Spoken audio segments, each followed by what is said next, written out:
Assalamualaikum warahmatullahi wabarakatuh. Halo semuanya, perkenalkan kami dari kelompok 4 dari mata kuliah teori probabilitas. Di sini kami akan mempresentasikan materi hasil diskusi kami yang berkaitan dengan pengamatan berpasangan, estimasi proporsi, dan juga estimasi variansi. Berikut adalah anggota kelompok kami, dari saya sendiri Muhammad Hamzah Hanan, ada Khaira Zatinayara, ada Fitria Halimatus Sadiyah, ada Ali Hamdani, Nabila Amalia Najwa Sara, Bian Oksa Prilia, Fadilah Hakan Majid, Kiasati Iza Azimah, Jundi Fadilah, Farhan Naufal Arkan Fadlullah, Fatia Syifa Aulia, dan juga Derajat Fimastono. Materi yang akan pertama kita bahas adalah pengamatan berpasangan.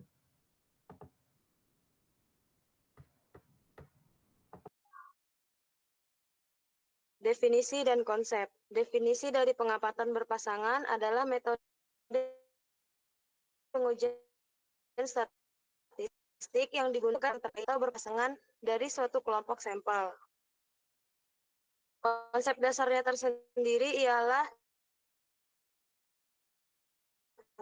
untuk menentukan apakah data perbedaan yang signifikan antara kedua metode ini berguna ketika kita ingin melihat suatu efek atau perubahan yang dihasilkan oleh suatu perlakuan atau kondisi tertentu pada subjek yang sama.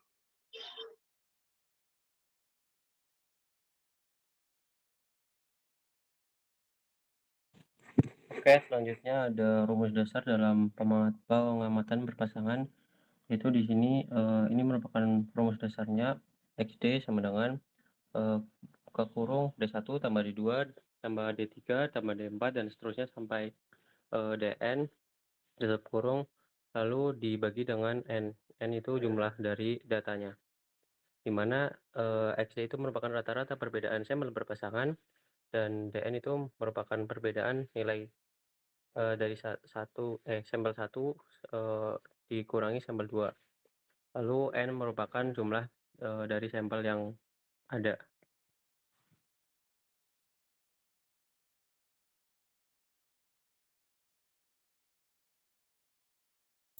Oke, selanjutnya ada perbedaan antara pengamatan berpasangan dengan pengamatan independen.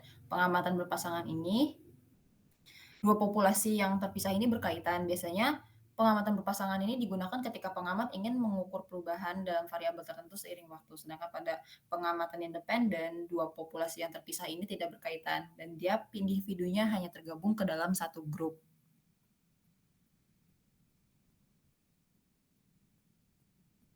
Nah, mungkin kalian mikir kan kayak gimana sih maksudnya gitu.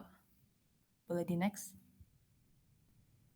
Oke, ini ilustrasinya aja ya. Jadi kalau untuk pengamatan berpasangan contohnya kayak gini, pengukuran kadar insulin pada 20 pasien diabetes yang dilakukan pada saat sebelum dan sesudah diberi obat. Kenapa termasuk berpasangan? Karena apa ya, individunya ini kan saling berkaitan gitu. Jadi apa ya, 20 pasien diabetesnya ini yang diamati ini kan sama, cuma pengamatan itu yang satu kadar insulinnya itu diukur pada saat sebelum diberi obat. Nah, yang satunya ini pada saat sesudah diberi obat. Jadi kedua hal ini tuh berhubungan gitu loh. Nah, kalau untuk pengamatan yang independen ini, pengukuran kadar insulin pada 40 pasien diabetes, di mana 20 pasien diberi placebo dan 20 pasien diberi obat paten. Jadi 20 pasien yang diberi placebo ini kan nggak akan terpengaruh gitu loh hasilnya. Hasil pengukuran kadar insulin ini nggak akan terpengaruh sama 20 pasien yang diberi obat paten. Nah, kayak gitu.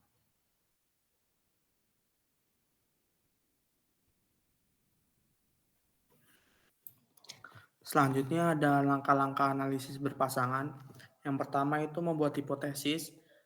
Tentukan hipotesis 0, H0, dan hipotesis alternatif atau H1. Contohnya H0 sama dengan mu D sama dengan 0, dan H1 mu D tidak sama dengan 0. Selanjutnya ada menentukan taraf nyata. Pilih tingkat signifikansi umumnya 0,05. Selanjutnya ada menghitung selisih. Hitung selisih antara pasangan data untuk setiap individu. Selanjutnya ada menghitung statistik uji. Jika data selisih berdistribusi normal, gunakan uji T berpasangan dengan membandingkan rata-rata selisih dengan 0. Jika tidak, gunakan uji Wilcoxon-Signet rank test.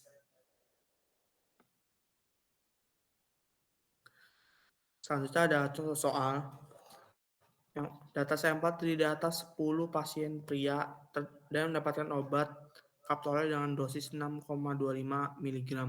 Pasien diukur tekanan darah sistolik sebelum pemberian obat dan 60 menit sesudah pemberian obat. Di sini untuk menurunkan tekanan darah pasien dengan alfa 5% dan didapatkan data berikut. Nah, pertama itu kita menentukan hipotesis terlebih dahulu.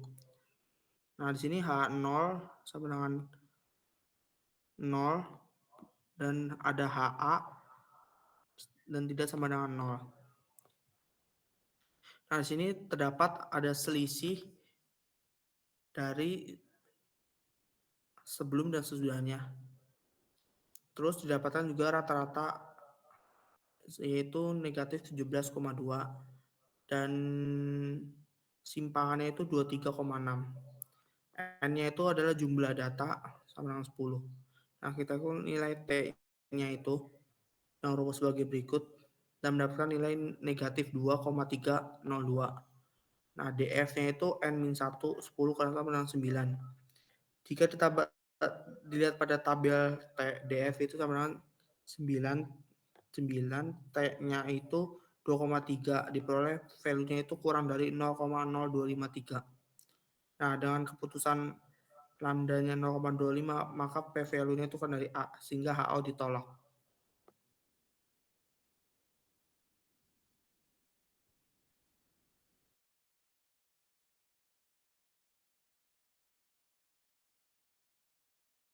Selanjutnya ada contoh soal yang kedua. Untuk soalnya itu sendiri ialah di sebuah taman kota, pengamat burung melakukan pengamatan terhadap dua jenis burung, yaitu burung pipit dan burung kutilang.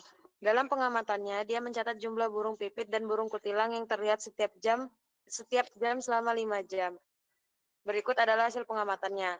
Jam 1, burung pipit sebanyak 4, burung kutilang sebanyak 7. Jam 2, burung pipit sebanyak 6, burung kutilang sebanyak 8. Jam 3, burung pipit sebanyak 5, burung kutilang sebanyak 9.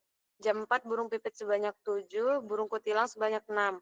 Jam 5, burung pipit sebanyak 8, burung kutilang sebanyak 10. Nah, berdasarkan data tersebut, hitunglah rata-rata jumlah burung pipit dan burung kutilang yang terlihat setiap jam. Berikut penyelesaiannya. Kita pertama tuh mentotalkan satu persatu dari kedua jenis itu. Kedua jenis burung pipit dan burung kutilang itu. Total dari burung pipit ialah 30, total dari burung kutilang ialah 40. Kemudian kita cari rata-ratanya dari burung pipit dan burung kutilang, maka diperoleh rata-rata burung pipit ialah 6 dan burung kutilang 8.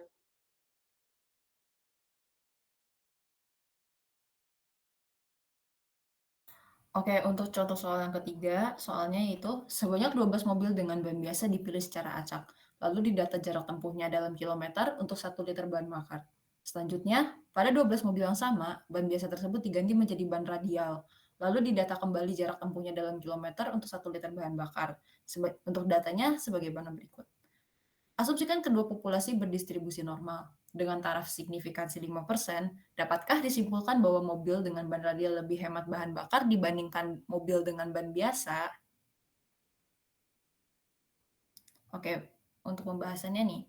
Misalkan D merupakan variabel acak kontinu yang menyatakan selisih jarak tempuh mobil dengan ban radial dan ban biasa. Ini merupakan kasus uji selisih rata-rata dua populasi berpasangan. Oleh karena itu, akan digunakan uji T. Lengkapi tabel data yang diberikan dengan menambahkan baris atau kolom selisih. Kalian bisa lihat untuk datanya sebagaimana berikut. Lalu dihitung untuk rata-rata dan simpangan baku sampel untuk data selisih dengan nilai N12 dan alfanya 5%, atau kalau dalam desimal menjadi 0,05.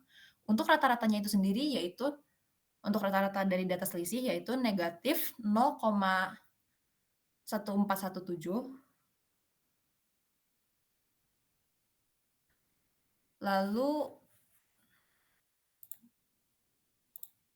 Lalu untuk simpangan baku sampelnya itu bernilai 0,1975. Kemudian untuk rumusan hipotesis.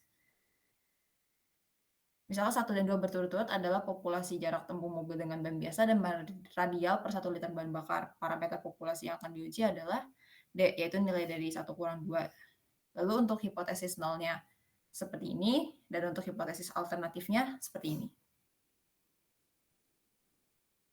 Lalu untuk statistik uji, untuk nilai T hitung sendiri sama dengan negatif 2,485. Lalu kita juga menghitung daerah kritis. Untuk nilai alfa aksen, rumusnya adalah alfa dibagi 2. Sebagaimana yang sudah dijelaskan pada slide sebelumnya bahwa nilai alfa adalah 0,05. Jadi ketika dibagi 2, maka menghasilkan nilai alfa aksen sebesar 0,025. Untuk derajat kebebasannya menggunakan rumus N dikurang 1, yaitu 12 dikurang 1, maka derajat kebebasannya adalah 11. Oleh karena itu nilai T-nya adalah 2,201. Dengan demikian, daerah kritis terletak di T yang lebih kecil daripada negatif 2,201 atau T lebih besar daripada 2,201. Jadi kesimpulannya, karena T hitung lebih besar daripada T tabel, maka statistik uji jatuh pada daerah kritis. Dengan demikian, hipotesis 0 ditolak. Jadi mobil yang menggunakan ban radial lebih hemat bahan bakar dibandingkan dengan mobil yang menggunakan ban biasa.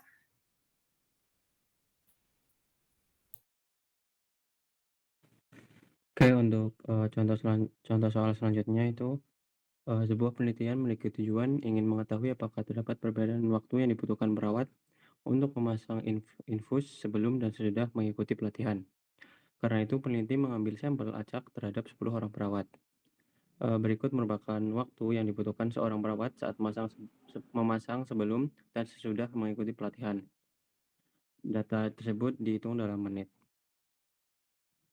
Bisa dilihat data tersebut untuk menjawabnya itu yang pertama HO itu jadi mu sama dengan mu1 sama dengan mu2. Itu artinya tidak terdapat perbedaan yang signifikan antara sebelum mengikuti pelatihan dan sesudah mengikuti pelatihan. Lalu HA itu sama dengan mu1 tidak sama dengan mu2. Itu artinya terdapat perbedaan yang signifikan hasilnya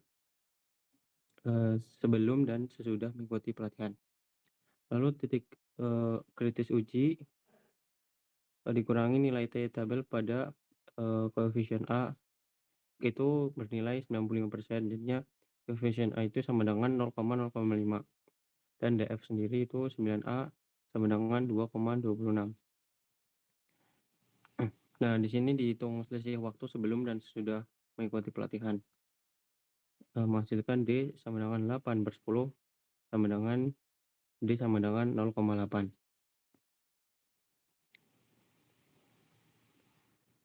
Lalu kita dapat menghitung SD sama dengan akar 10 dikali 106 dikurangi 64 dibagi 10 dikali 10 min 1. Menghasilkan SD tersebut 3,33. Lalu T hitung sama dengan D per S per akar N. Jadi diisi D itu 0,8, lalu S-nya 3,33, lalu N-nya itu 10. Jadi menghasilkan T hitung sama dengan 0,76. Nah, dapat kita simpulkan nilai T hitung itu sama dengan 0,76 lebih kecil dari 2,26. Jadi HO-nya diterima.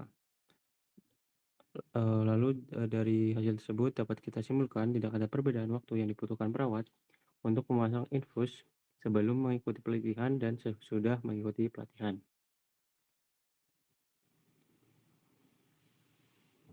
Baik, untuk materi selanjutnya adalah terkait dengan estimasi proporsi.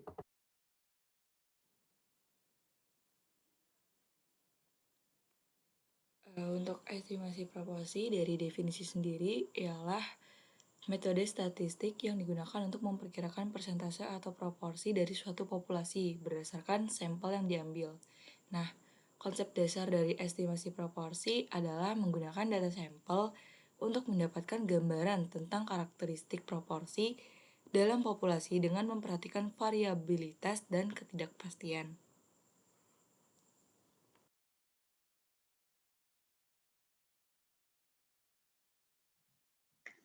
Baik, selanjutnya di sini kita akan membahas rumus dasar untuk estimasi proporsi. Di sini kita dapat rumusnya P bar dikurang Z alfa per 2 akar P bar dikali Q bar per N lebih kecil P lebih kecil P bar ditambah Z alfa per 2 akar P bar dikali Q bar per N.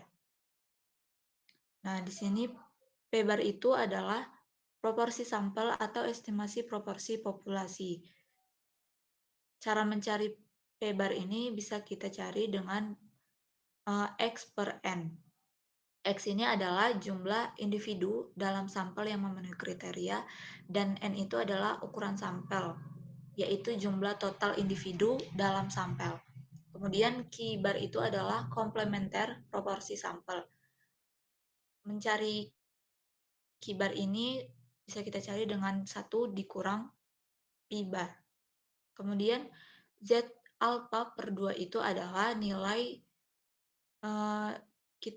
bisa kita lihat berdasarkan dari tabel distribusi normal atau tabel Z.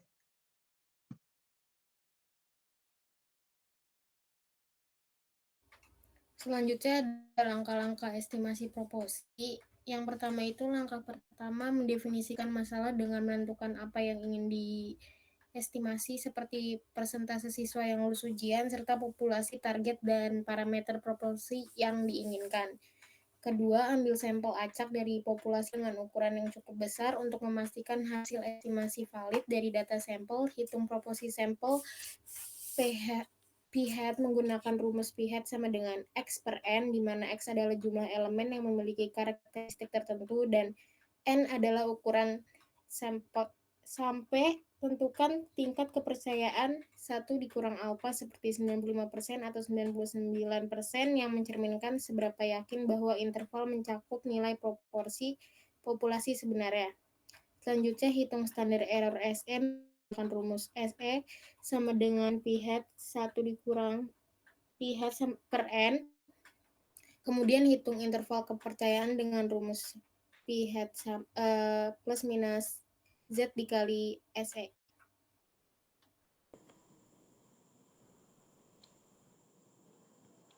Selanjutnya untuk contoh soal yang pertama, sebuah survei dilakukan pada 500 pelanggan sebuah restoran untuk mengetahui preferensi mereka terhadap menu baru. Dari survei tersebut, diketahui bahwa 340 pelanggan menyukai menu baru tersebut.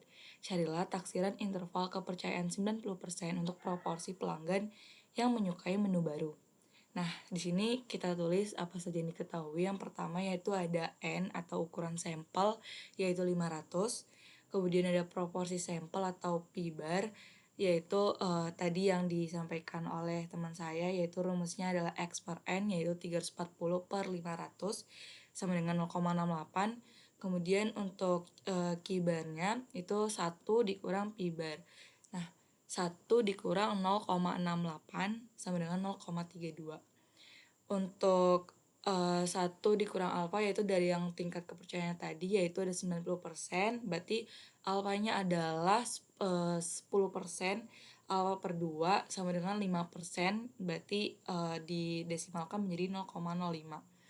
Kemudian ditanyanya adalah taksiran interval untuk kepercayaan 90%, berarti kisaran untuk P1 dan P2-nya. Untuk menjawabnya kita masuk rumus P bar tambah kurang Z alfa per 2 akar P kali Q per N sama dengan 0,68.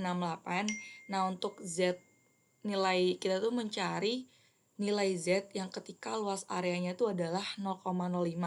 Nah, untuk dilihat dari tabel Z untuk normal, yang tabel Z yang normal itu tuh kita mendapatkan bahwa yang sesuai atau mendekati itu yaitu di 0,0495, yang mendekati 0,05, yaitu berada pada nilai Z 1,65.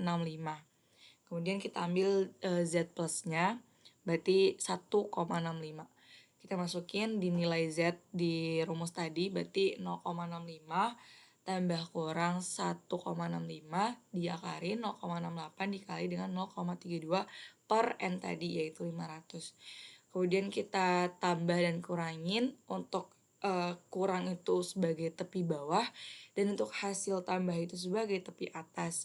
Maka interval yang didapatkan ialah P lebih besar dari 0,65 dan P lebih kecil dibanding 0,71. Dan tingkat kepercayaan 90% takdir interval proporsi pelanggan yang menyukai menu baru di antara 500 pelanggan restoran adalah 65% sampai dengan 71%. Begitu.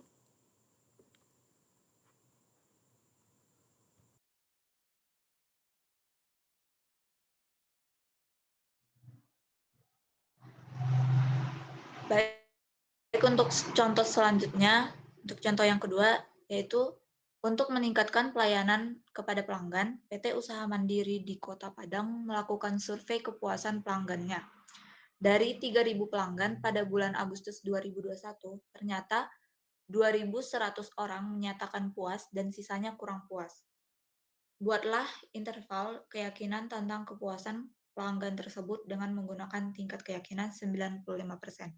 Nah, di sini kita langkah pertama kita akan mencari proporsi pelanggan puasnya, yaitu P bar sama dengan 2.100 per 3.000 sama dengan 0,7. Kemudian kita cari nilai Q bar-nya, yaitu 1 dikurang P bar. P bar-nya sudah diketahui 0,7, maka kita kurangkan 1 kurang 0,7 sama dengan 0,3, maka Q bar-nya adalah 0,3. Kemudian kita cari nilai alfa dari 1 kurang alfa sama dengan 95%. Maka alfa sama dengan 1 dikurang 0,95. Maka hasil alfa itu adalah 0,05. Sehingga alfa per 2 sama dengan 0,05 dibagi 2 sama dengan 0,025. Kemudian kita cari nilai kritis Z alfa per 2 dari tabel ini. Pertama kita cari Z 0,025 sama dengan kita kurangkan 0,5 dikurang 0,025, maka hasilnya 0,475. Kemudian kita cari di tabel distribusi normal ini yang bernilai 0,475 atau yang mendekati 0,475. Setelah itu kita dapatkan nilai Z-nya itu adalah 1,96. Selanjutnya kita melakukan perhitungan estimasi interval proporsinya. Kita masukin langsung rumusnya. Jadi 0,7 dikurang 1,96 akar 0,7 dikali 0,3 per 3.000 lebih kecil P lebih kecil 0,7 ditambah 1,96 akar 0,7 dikali 0,3 per 3.000. Kemudian kita selesaikan perhitungan akar 0,7 dikali 0,3 yaitu 0,3 per 3.000 yaitu 0,084. Karena di sisi kiri dan sisi kanan itu angkanya sama, hanya membedakan plus dan minus. Jadi langsung saja kita kalikan 1,96 dikali 0,084. Maka 0,7 dikurang 0,02 lebih kecil, P lebih kecil 0,7 ditambah 0,02. Maka dapat hasilnya 0,68 lebih kecil, P lebih kecil 0,72. Jadi dapat disimpulkan estimasi interval keyakinan jumlah pelanggan PT Usaha Mandiri yang menyatakan puas sebanyak 68% sampai dengan 72% dengan tingkat keyakinan 95%. Selanjutnya ada contoh soal nomor 3. Sebuah survei dilakukan terhadap 400 siswa di sebuah sekolah untuk mengetahui proporsi siswa yang suka olahraga. Dari hasil survei, 280 siswa menyatakan bahwa mereka suka olahraga. Hitunglah proporsi sampel P-bar. Terus habis itu interval kepercayaan 95% untuk proporsi populasi siswa yang suka olahraga. Gunakan nilai kritis Z sama dengan 1,96 untuk tingkat kepercayaan 95%. Yang pertama itu proporsi sampel dihitung dengan rumus P bar sama dengan X per N, X sama dengan 280 di mana jumlah siswa yang suka olahraga, N sama dengan 400 ukuran sampel, jadi ditulis sama dengan P bar sama dengan 280 per 400 sama dengan 0,7. Jadi proporsi sampel P bar adalah 0,7 atau 70%. Habis itu hitung standar error SE. Standar error dihitung dengan rumus sebagai berikut.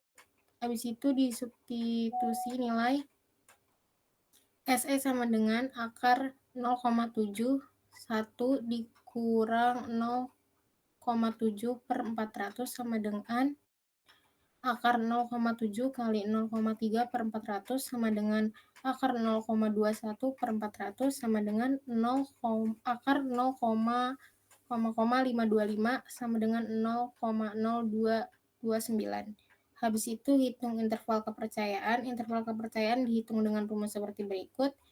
Substitusi nilai 0,7 plus minus 1,96 dikali 0,0229, 0,7 plus minus 0,449, batas bawahnya sama dengan 0,7 dikurang 0,0449 sama dengan 0,65, batas atas 0,7 ditambah 0,0449 sama dengan 0,744, dengan tingkat kepercayaan 95%, proporsi populasi siswa yang suka olahraga diperkirakan berada antara 65,51% dan 74,49%.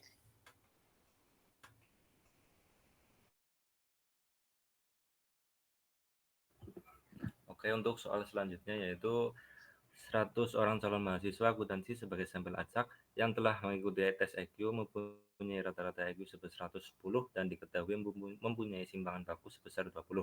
Dengan menggunakan tingkat keyakinan sebesar 95%, buatlah estimasi interval dari rata-rata IQ calon mahasiswa akuntansi tersebut. Untuk menjawabnya yaitu yang diketahui banyak sampel N sama dengan 100, rata-rata dengan 110, simpangan baku itu sama dengan 20, tingkat keyakinan 95%, yaitu alfa sama dengan 5% sama dengan 0,05. Yang ditanyakan yaitu tentukan interval rata-rata IQ calon mahasiswa akuntansi. Untuk menjawabnya dicari SX sama dengan simpangan baku X per akar N sama dengan 20 per akar 100 sama dengan 2. Sehingga Z alfa per 2 sama dengan Z 0,05 per 2 sama dengan Z 0,025. Untuk 0,025 itu didapatkan 0,475. Kita lihat dari tabel di bawah kurva normal sehingga diperoleh 1,96. Sehingga Z 2 sama dengan 1,96 X bar min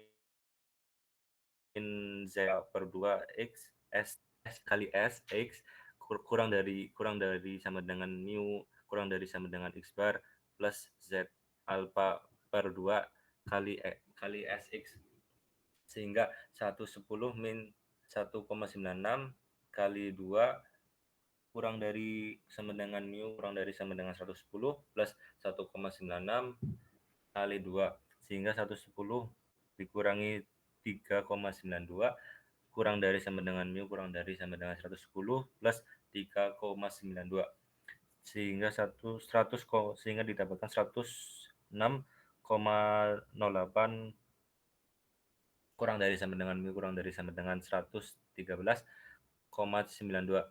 Jadi interval rata-rata IQ calon mahasiswa akuntansi adalah 106,08 0,08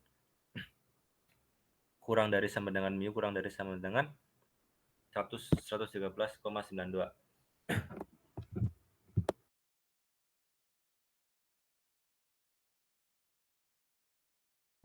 Ya, untuk materi selanjutnya adalah terkait dengan estimasi variansi. Untuk definisi dan konsep dasar dari estimasi variansi, yaitu untuk yang pertama definisi, estimasi variansi adalah proses untuk memperkirakan sebaran data dalam populasi. Variansi mengukur seberapa jauh nilai dalam dataset tersebar dari rata-ratanya. Variansi populasi dikembangkan dengan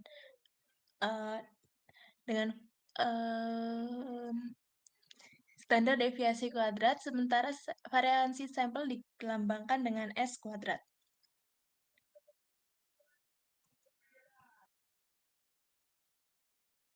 Untuk tujuan utama dari estimasi variansi yaitu yang pertama menilai tingkat penyebaran atau variabilitas data dalam populasi. Yang kedua digunakan dalam analisis statistik seperti pengujian hipotesis, analisis varians atau ANOVA, dan desain eksperimental.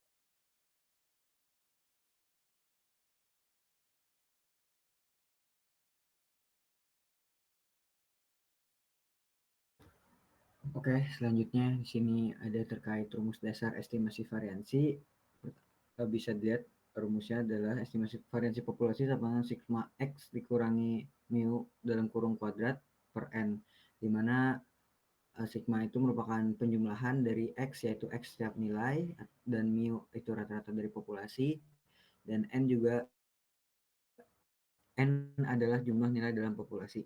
Lalu di bawahnya itu ada rumus estimasi kepercayaan, di mana rumusnya adalah N-1 S kuadrat per X kuadrat 1 min alfa per 2.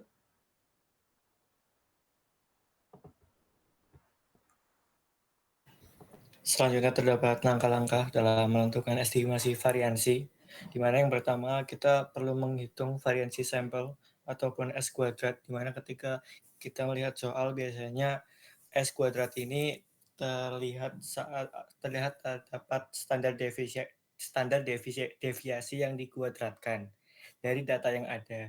Variansi ini digunakan sebagai dasar estimasi variansi populasi.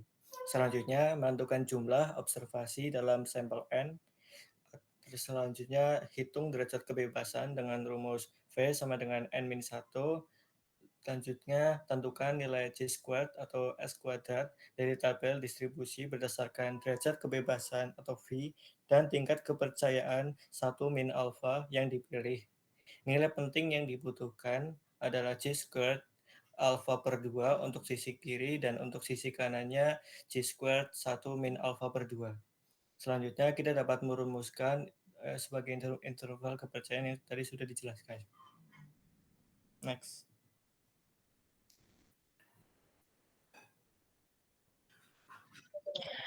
Untuk contoh soal yang pertama, yaitu random sampling sebanyak 10 sak semen memiliki standar deviasi 0,3 kg berasal dari populasi berdistribusi normal. Tentukan interval kepercayaan 95%. Untuk yang A, untuk variansi semua sak semen, dan yang B untuk simpangan baku semua sak semen. Ditulis diketahui untuk N sama dengan 10, untuk S sama dengan 0,3, dan untuk 1 min alpha itu 0,95, jadi alpanya itu menjadi 0,05, dan alpha per 2 itu menjadi 0,025. Untuk pertanyaan yang A, seperti rumus yang sudah dijelaskan sebelumnya, tinggal dimasukin dari yang diketahui saja, seperti N menjadi 10 dikurangi 1 menjadi 9, lalu S-nya itu 0,3, lalu untuk X kuadrat alpha per 2-nya itu dari 0,025, lalu untuk yang sisi kanannya juga sama. Lalu didapatkan dengan hasil 0,04 untuk sisi kiri dan 0,3 untuk sisi kanan. Lalu yang kedua itu yang B, untuk simpangan baku semua sak semen itu dari hasil yang A diakarkan semua, jadi menjadi untuk sisi kirinya itu 0,02 dan sisi kanannya itu 0,55. Next. Selanjutnya terdapat contoh soal lagi, di mana diketahui bahwa waktu hidup dari sebanyak 8 sampel lampu tipe tertentu memiliki standar deviasi 1,5 jam. Tentukan interval kepercayaan 99% untuk variansi semua lampu tipe tersebut. Dari soal kita dapat mengetahui N sama dengan 8, S sama dengan 1,5, dan S1 min alfanya sebesar 99% atau ketika kita membentuk desimal menjadi 0,99. Maka kita dapat menghitungnya dengan 1 min 0,99 dengan mendapatkan alfa 0,01 dan kita bagi alfanya mendapatkan 0,005. Setelah kita mendapatkan apa yang diketahui, kita juga dapat memasukkan nilai-nilainya ke rumus yang tadi sudah dijelaskan, di mana V atau N-1-nya 8 dikurangi 1 sebesar 7, dan S-nya 1,5 untuk dikuadratkan. Sama untuk sisi kanan di bagian atasnya, N-1 S kuadrat. Untuk di bagian bawahnya, C squared alpha per 2-nya, kita memasukkan C squared kuadrat 0,005, dan untuk sebagian kanan, dengan 1 dikurangi 0,005, 1 dikurangi 0,005 itu mendapatkan C squared 0,995. Setelah itu kita dapat melihat pada double C squared untuk melihat nilai dari C squared masing-masing. Untuk sebelah kiri kita akan mendapatkan hasil 0,78 dan untuk sebelah kanan kita mendapatkan 15,92. Next. Oke, selanjutnya di sini ada contoh soal yang ketiga di mana pertanyaannya adalah rataan nilai matematika sampel acak 36 mahasiswa tingkat sarjana adalah 2,6. Hitunglah selang kepercayaan 95% untuk rataan nilai matematika semua mahasiswa tingkat sarjana. Anggap simpangan baku sama dengan 0,3. Di sini bisa digunakan juga rumus lain yaitu dengan menghitung margin of error-nya. Pertama-tama kita tulis dulu yang diketahuinya, di mana kita tahu di sini bahwa rata-ratanya atau X-bar adalah 2,6. Lalu tingkat kepercayaannya ini merupakan 95%, dan dari 95% itu bisa kita lihat dari nilai di tabel Z-nya, dan di situ terdapat nilai 1,96. Lalu untuk simbangan bakunya sama dengan 0,3, dan yang terakhir jumlah sampelnya atau N-nya adalah 36. Pertama-tama di sini kita harus menghitung margin of error-nya dulu, di mana rumusnya adalah MS sama dengan Z dikali simbangan baku dibagi akar dari jumlah sampel, di mana Z itu 1,96, lalu simpangan baku 0,3 dan N-nya ada 36. Lalu kita selesaikan perhitungannya, maka akan mendapatkan nilai 0,098. Nah, untuk selang kepercayaannya sendiri di sini untuk batas atas itu didapatkan dengan cara X bar dikurangi margin of error, dan batas atasnya didapatkan dengan cara X bar plus margin of error. Di mana di sini didapatkan bahwa X barnya itu 2,6 dan margin of error 0,098, maka untuk batas bawah 2,6 dikurangi 0,098 dan hasilnya 2,502. Lalu untuk batas atasnya adalah X bar plus margin of error-nya didapatkan nilai 2,698. Maka hasil selang kepercayaan 95% untuk satuan nilai matematika mahasiswa tingkat sarjana adalah di antara 2,502 sampai 2,698.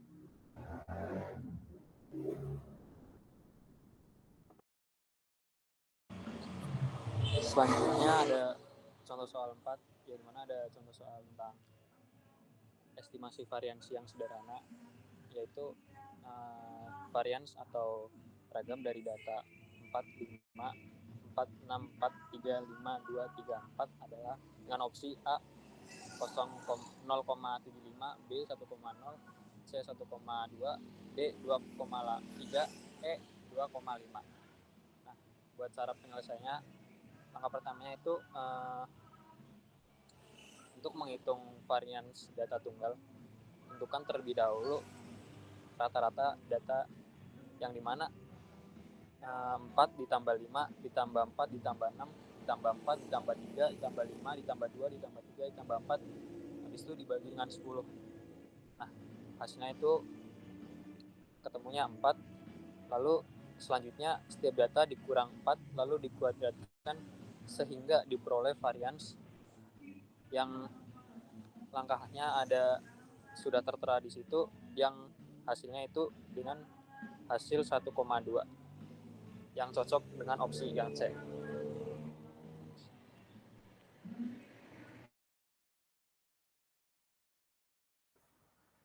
Baik, cukup sekian presentasi dari kelompok kami. Semoga apa yang kami presentasikan hari ini bisa jadi bermanfaat untuk semua yang mendengarkannya. Kurang lebihnya mohon maaf. Kami ucapkan terima kasih. Assalamualaikum warahmatullahi wabarakatuh.